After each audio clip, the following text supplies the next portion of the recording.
Hello friends, it's Cassie. Welcome back for another Pearblossom Press video.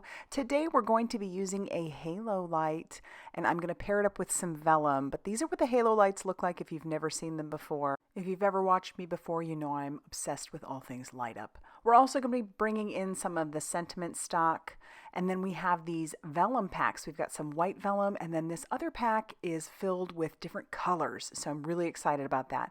Then we have this darling little set. It's like just a stamp and die bundle, and I love the fonts in it. We're going to pair it up with the Trinity Stamps Planet Earth die along with our Planet Earth banner sentiments, and then I also have a circle die that's going to match that really well also. So let's go ahead and jump into how we're going to do this. I've picked out one of the circle dies that's going to match that earth die perfectly, and I have a piece of craft cardstock that actually measures 4 inches by 5.5 inches, so it's going to be a little bit smaller on the left and right hand side. You'll see a little bit of a white hand border over there, and then I'm going to pull out one of these pieces of white vellum. I want that vellum to be on the background. As you can see, the halo light is going to show, or it could show, through that circle. I didn't make the circle smaller than the halo light. And that's okay because the vellum is actually going to cover it pretty well. What I'm working with right now is this stuff called rip and stick tape. It's basically a double-sided adhesive. If you've worked with vellum before, you know that any type of adhesive that you use on vellum is going to probably show through. So the best way to combat that is to completely cover your vellum. So in this case, I'm doing that also because I'm working with some very intricate dies. So I'm trimming this down. I've got my release paper that I just put back on there. This is also just so I can save that little strip of adhesive that wasn't used with the vellum. But otherwise, this piece right here, this vellum, is completely covered on one side. Well, yeah, on the one side with the rip and stick. So when I peel that other side away, it's going to have adhesive on that as well. So it's great. And you can see my brain working here. I'm going to go ahead and cut this vellum out using a circle that is bigger than the circle I already die cut out. And that's going to go on the back when I'm ready to use it. So we're just going to kind of wait on that because I want to go ahead and die cut out my earth as well. So to do that, I'm going to pull out this vellum. And you're going to see, look at how many great colors of vellum come in this pack. I'm so excited about it. So I'm going to use a light blue and a green. And then I also just have this piece of cardstock that is like a gray. It's a light gray, not super dark. So it's going to work really well with those two other colors of vellum. So I need to cut it out of that. And the gray is going to be for my outline of the earth. So I've got to save a few of those pieces. And then I've got the water for the blue, and then the vegetation is green. Okay, so I've peeled off that release paper. I'm sticking my panel right down on top of that, and then I'm going to use the gray piece, and we're just going to stick it right in there. See what I meant by how that layer circle worked really well with this planet Earth? And then I'm using some reverse tweezers and picking up the pieces of the earth that go inside those pieces, and then you can just use that tip to push that down into that rip and stick tape. And then there are other pieces of the actual land, but I'm going to go ahead and put the water down first, so that way I can obviously piece it together the way it needs to go. So we're just making sure that it's sticking down where it needs to stick. We'll put in those little gray pieces. Those are our outlines. And there's 3 of them total. And yeah, you could lose them if you're not careful, but it's actually really easy to keep an eye on them. And then I've got the rest of our ground. And we're just going to use our pickup stick to make sure that we put those pieces in there correctly. This one I did not put in correctly, so I've pushed it, or turned it, and now I'm pushing it back down. You can also use the end of this pickup stick to push those pieces down on the edges, just to make sure, like I said, that everything is sticking where you need it to stick. That rip and stick tape is great, and that vellum's not going anywhere, but I just want to make sure that we're in there. So use the one wax end to pick the pieces up, and then the pokey end to make sure that everything stays down. Isn't that just adorable? I'm kind of in love. So now I'm going to just break off the excess pieces of our halo light. I'm going to pull out the piece that connected kept the battery from connecting to the mechanism. I'm going to hang on to that though. You'll see what we're going to be doing with that later. Okay, our next step would be to get our card base ready to go. So I am going to put this vellum away. Our card base is just an A2 size card base. And if I had been thinking, after I cut the circle right out of that panel, I would have drawn like with a pencil through onto my card base just to make sure I knew exactly where my halo light was going to go. But it's really not that hard to figure out. And then I'm going to just mark it with a pencil on two edges there. And always checking and making sure that mechanism's working and that nothing's showing through.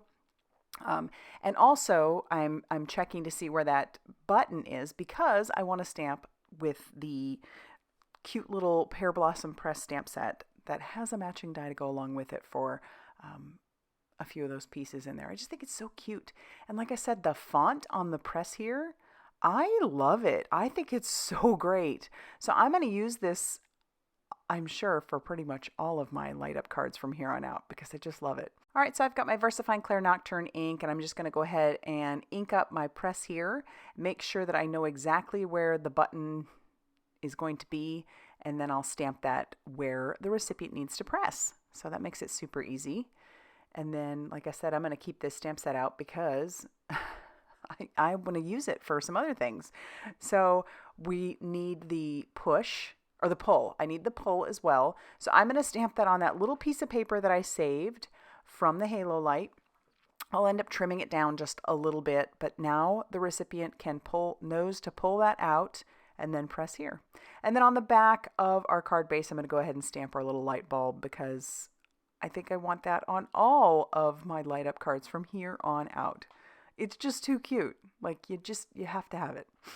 Okay, so I'll put that away and then we can actually move on to adhering the halo light to our base. So that's what we're going to do. We're going to take our halo light and adhere it to the base. And in order to do that, I'm going to use some liquid glue. Using liquid glue will give me a little bit of wiggle room just to kind of know exactly, like just in case it's off by just a smidge. If you use liquid glue, it's a little bit more forgiving. I'm using those little pencil lines that I marked on the edges. And then as you saw, I pulled out a roll of foam tape. Now this is the world's best foam tape. That is the name of it. And now that I've used it quite a bit, I'm going to say I agree. It is definitely the world's best foam tape. It is double thickness, so it works really well not only for your lights, but also for your shakers. Typically, if you're just using some regular foam tape, you'd have to double that up. But with this, you don't have to. It's the perfect thickness. And so I'm just going to make sure that I've put enough around there so that it won't collapse in around our mechanism. And then now I'm going to move on to stamping our banner. So that came from our Planet Earth banner sentiment. And there's our sentiment stock. If you have not used this stuff, I'm telling you, it's amazing. I use it for all of my black sentiments. I like to do the embossing with the white embossing powder on black cardstock. And if you've watched any of my videos, you know, even if I'm not doing a light up card, this is the stuff I grab for when I want to emboss. So I've used an anti-static powder tool on it. I've stamped that down with our juicy embossing ink. And then I covered it with some fine detail white embossing powder. Now I'm going to heat set that until that is smooth and melted. But you notice all I had to do was tap off the excess because it did such a great job once you've used the anti-static powder tool with our sentiment stock, because it's just so smooth. The little white embossing powder particles won't stick. Okay, so that's heat set. That's good to go. I can wipe away the anti-static powder tool later, but I'm going to use the dies to die cut out the pieces that I need. I'm using the smallest one. That's where I cut the sentiment out. The background one, I used some black on that. And then that middle piece, I just used a gray piece that I had that matched the earth. So I'm gluing those pieces together. So now I can stick the sentiment right on top of our middle layer. And then I'll use some glue to adhere those two pieces down onto the back layer. Typically, I might use some foam tape on this, but since we are foam tape heavy on our card itself, I'm not going to add any more bulk. And I'm just kind of obsessed with that little sentiment, how wonderful life is with you in this world. I need so many thank yous these days, and so this is going to go to someone pretty special because, yeah, who doesn't want to know that the world is a little bit more wonderful with them in it? So check it out. Everything's working great, and kind of playing around with where I'm going to put that banner, but I decide I want to put it right over the earth. So I'm going to glue that down right on top of that. And after that, you could stop there. You could just call it a day. I think it's a nice, simple, very clean and simple card, just the way that it is. But I've decided I'm going to bring in the Pearblossom Press Essential Gel Pens using the silver one, and I'm going to draw my own stars. So I've got some just little X's that I've put on there, some little dots. You'll see it when I show it up at the light, but I put them all over that background, and they shine really well in the light. And it was fun to just kind of do that by hand. So take a look at that. Isn't that fun? I love this card. I hope you love it the way that I love it. If you do, be sure to hit that like button. Definitely consider subscribing if you haven't already done so. If you're here in America, I hope you're enjoying the holidays. I will see you very soon in another video. Bye, everybody.